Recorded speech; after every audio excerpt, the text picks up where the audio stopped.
अब चलिए स्टूडेंट्स, मैं आपको टाइप 6 प्रॉब्लम समझाता हूँ। और इस कैटेगरी में हमने उन प्रॉब्लम्स को रखा है जहां एक फिजिकल क्वांटिटी दूसरी फिजिकल क्वांटिटी के ऊपर कुछ पावर रेज करने के बाद मिलती है।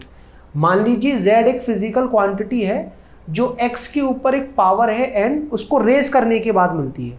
और x कोई फिजिकल क्वांटिटी है जिसकी ट्रू वैल्यू तो है x, और उसके मेजरमेंट में होने वाली एब्सोल्यूट एरर क्या है, डेल्टा x। तो देखो, अगर आपको x की ट्रू वैल्यू पता है तो z की ट्रू वैल्यू तो आप रिजल्ट के अकॉर्डिंग ही निकालोगे जैसा आपको रिलेशन दे रखा है। हम यहाँ पर डील कर रहे हैं एरर के साथ। तो अगर x के मेजरमेंट में कोई एरर हुई है और z x के ऊपर कुछ पावर चढ़ाने के बाद मिल रहा है, तो z के मेजरमेंट में भी कुछ एरर होगी ही होगी।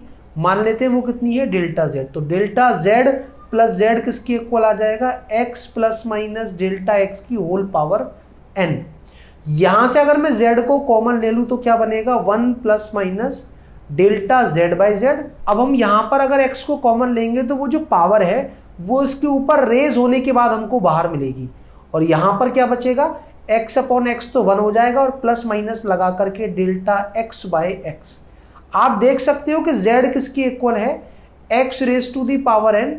तो x की पावर n से x की पावर n कट हो जाएगा। और बात करें राइट हैंड साइड की, तो यहां पर आपको बाइनोमियल थ्योरम का एक रिजल्ट यूज करना है कि कहीं पर अगर 1 प्लस एक्स की पावर n लिखा हुआ है तो उसको हम 1 प्लस nx भी लिख सकते हैं, लेकिन कंडीशन उसकी यह है कि x की जो वैल्यू है वो 1 की कंपैरिजन में बहुत कम होनी चाहिए। तो डेल्टा x क्या होता है, एब्सोल्यूट एरर x के मेजरमेंट में, और उसको जब आप ट्रू वैल्यू से डिवाइड करोगे तो वो और भी छोटा हो जाएगा। तो यहां पर डेल्टा x बाई एक्स 1 की कंपैरिजन में बहुत कम है, तो उसको आप ऐसे भी लिख सकते हो 1 प्लस माइनस n इंटू में डेल्टा x बाई एक्स, और ये किसके इक्वल आ गया, 1 plus minus delta z by Z. आप देख सकते हो 1 से 1 कैंसिल आउट हो जाएगा, प्लस माइनस से प्लस माइनस कैंसिल आउट। तो आप ये कहोगे कि z की जो रिलेटिव एरर है वो x की रिलेटिव एरर को पावर जो है हमारी n उससे मल्टीप्लाई करने के बाद मिलती है। या फिर आप ये भी कह सकते थे कि यहाँ x की पावर n का मतलब ये है कि x को हमने n टाइम्स मल्टीप्लाई किया है, और n टाइम्स मल्टीप्लाई करने के बाद हमें क्या मिल गया है, x की पावर n। और टाइप 5 में हमने ये डिस्कस किया है कि अगर कोई फिजिकल क्वांटिटी दो या दो से ज़्यादा फिजिकल क्वांटिटी के प्रोडक्ट से मिलती है तो रिजल्ट की जो रिलेटिव एरर है डेल्टा z बाई जेड सभी की रिलेटिव एरर के सम से मिलेगी। तो क्या करोगे आप, delta x by x plus लगा करके फिर से डेल्टा x बाई एक्स, और ये आपको n टाइम्स परफॉर्म करना पड़ेगा। और जब आप डेल्टा x बाई एक्स को n टाइम्स ऐड करोगे तो क्या आ जाएगा, n times of delta x by x. तो यहां से भी यही रिजल्ट निकलेगा कि z की जो रिलेटिव एरर है x की रिलेटिव एरर को पावर से मल्टीप्लाई करने के बाद मिलती है। तो आप जो चाहो वो रिजल्ट यूज कर सकते हो। अब चलिए स्टूडेंट्स, हम इस कॉन्सेप्ट पर बेस्ड कुछ प्रॉब्लम सॉल्व करते हैं। तो पहला क्वेश्चन कुछ इस तरह से कि एक स्फीयर है हमारे पास जिसकी रेडियस है 2.5 प्लस माइनस 0.5 सेंटीमीटर। आपको समझ में आ रहा होगा कि रेडियस तो 2.5 सेंटीमीटर है, प्लस माइनस लगा करके जो ये 0.5 दे रखा है वो क्या है, रेडियस के मेजरमेंट में होने वाली एब्सोल्यूट एरर डेल्टा आर।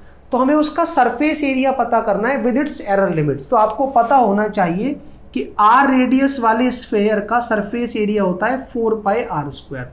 तो 4 एज इट इज, पाई की वैल्यू होती है 3.14, और यहाँ रेडियस है 2.5 सेंटीमीटर, उसका करना पड़ेगा हमें स्क्वायर।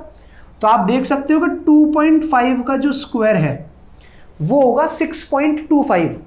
6.25 का जब आप 4 टाइम्स मल्टीप्लाई करोगे तो आंसर आ जाएगा 25, और 25 का इससे मल्टीप्लाई करो 4 से करोगे तो 100, 10 कैरी कर जाएगा, 25 और 10 35, 3 कैरी करेगा, 25 3 जा 75 और 3 78.5 सेंटीमीटर स्क्वायर। ये है सरफेस एरिया की ट्रू वैल्यू। लेकिन स्टूडेंट्स, अगर रेडियस को मेजर करते हुए एरर हुई है तो सरफेस एरिया जो रेडियस के स्क्वायर के बाद मिल रहा है उसमें भी एक एरर होगी। अब आपको यहां पर करना क्या है कि 4 और पाई ये कांस्टेंट वैल्यूज हैं, ये तो एरर में रोल ही प्ले नहीं करेंगे। तो s किसके इक्वल है, आर स्क्वायर के। तो ये टाइप 6 प्रॉब्लम ही बन गई कि z की जगह तो s है और x की जगह क्या है, r, और n की जगह है 2। तो s की जो रिलेटिव एरर है डेल्टा s बाई एस, वो r की जो रिलेटिव एरर है डेल्टा r बाई आर, उसको 2 से मल्टीप्लाई करने के बाद मिलेगा। तो यहां से हमारा जो डेल्टा एस बाय एस है वो क्या आ जाएगा, 2 टाइम्स ऑफ डेल्टा आर जो कि है 0.5 अपॉन में आर जो है 2.5। ध्यान ये रखना है स्टूडेंट आपको कि रिलेटिव एरर निकालते हुए जो हमारी एब्सोल्यूट एरर है और ट्रू वैल्यू है दोनों के यूनिट्स हमेशा सेम होने चाहिए।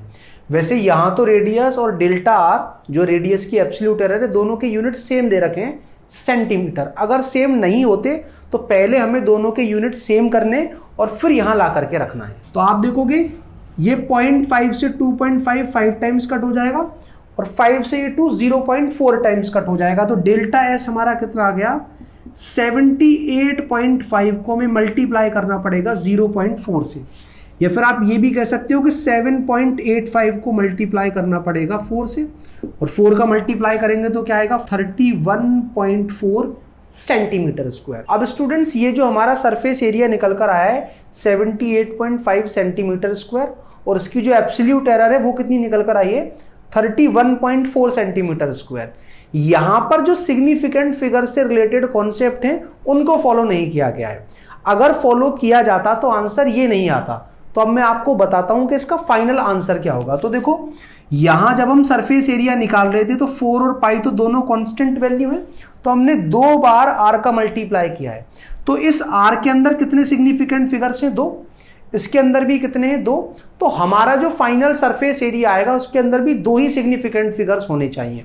तो ये जो 78.5 है उसको मुझे केवल 2 सिग्निफिकेंट फिगर्स तक राउंड ऑफ करना है और जहां तक हमें रखना होता है उससे अगला डिजिट देखना होता है।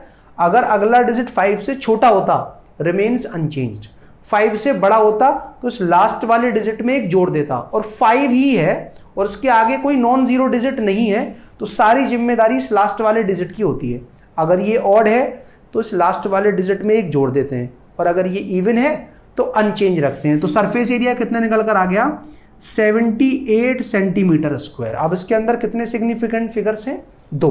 बात करें अगर सरफेस एरिया की एब्सोल्यूट एरर की तो वो कैसे निकल रही है 2 इंटू में डेल्टा आर जिसके अंदर कितने सिग्निफिकेंट फिगर हैं 1, क्योंकि फर्स्ट नॉन जीरो डिजिट के लेफ्ट में जो जीरोज होते हैं वो सिग्निफिकेंट फिगर की तरह काउंट नहीं होते। इसके अंदर कितने हैं 2 और इसके अंदर है 3। तो हमारा जो आंसर आएगा उसके अंदर एक ही सिग्निफिकेंट डिजिट होगा।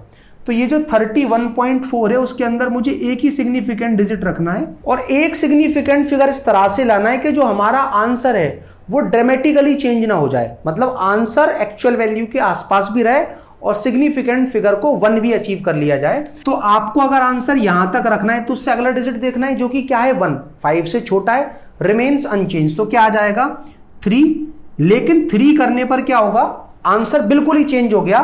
तो हम पीछे 0 लगा करके इसके क्लोज पहुंच जाएंगे। तो कितना आ गया सरफेस एरिया 78 प्लस माइनस 30 और यूनिट क्या है हमारी सेंटीमीटर स्क्वायर। अब स्टूडेंट सिग्निफिकेंट फिगर्स के रूल्स को अप्लाई करके हमने सरफेस एरिया के अंदर और उसकी एब्सोल्यूट एरर के अंदर सिग्निफिकेंट फिगर्स का नंबर तो सही कर लिया, लेकिन जिस इंस्ट्रूमेंट के थ्रू रेडियस को और उसकी एब्सोल्यूट एरर को मेजर किया गया है उसका एक प्रिसीजन होगा। प्रिसीजन का मतलब वो डेसिमल के एक पर्टिकुलर प्लेसेस तक हमें रीडिंग दे सकती है। वो प्रिसीजन भी हमारा उस एक्चुअल रीडिंग में दिखना चाहिए। जैसे यहां पर जो इंस्ट्रूमेंट यूज किया गया है रेडियस को मेजर करने के लिए वो डेसिमल के एक प्लेस तक रीडिंग दे सकता है। तो हमारा जो सरफेस एरिया है उसके अंदर वो प्रिसीजन दिखना चाहिए, मतलब यहां भी आंसर डेसिमल के एक प्लेस तक आना चाहिए। तो हम इसको कुछ इस तरह से लिखेंगे 7.8 इंटू 10⁻⁻1। और यहां पर भी हमें क्या करना है सिग्निफिकेंट फिगर तो 1 ही रखना है, लेकिन प्रिसीजन को मैच करना है डेसिमल के एक प्लेस तक। तो यहां मुझे 2 प्लेसेस तक डेसिमल को शिफ्ट करना पड़ेगा। कितना आ जाएगा 0.3 इंटू 10⁻2 और यूनिट क्या सेंटीमीटर स्क्वायर। अब अगर आप इस सरफेस एरिया को देखोगे तो यहां पर जो सिग्निफिकेंट फिगर्स के रूल्स हैं वो भी फॉलो हो रहे हैं और इंस्ट्रूमेंट का जो प्रिसीजन है वो आपको इस आंसर के अंदर शो हो रहा होगा। तो जब भी आप एरर को एवेल्युएट करो या फिर फिजिक्स में कोई कैलकुलेशन करो तो आप सिग्निफिकेंट फिगर्स के सभी रूल्स फॉलो करोगे, चाहे वो मल्टीप्लिकेशन के हैं, चाहे डिवीजन के हैं, चाहे एडिशन या सब्ट्रैक्शन के हैं। तो साथ ही जब आप फाइनल रिजल्ट निकालें तो वो फाइनल रिजल्ट कुछ फिजिकल क्वांटिटीज के इन्वॉल्वमेंट से आ रहा होगा और उन फिजिकल क्वांटिटीज को हमने किसी इंस्ट्रूमेंट से मेजर कर करके वहां डाला होगा।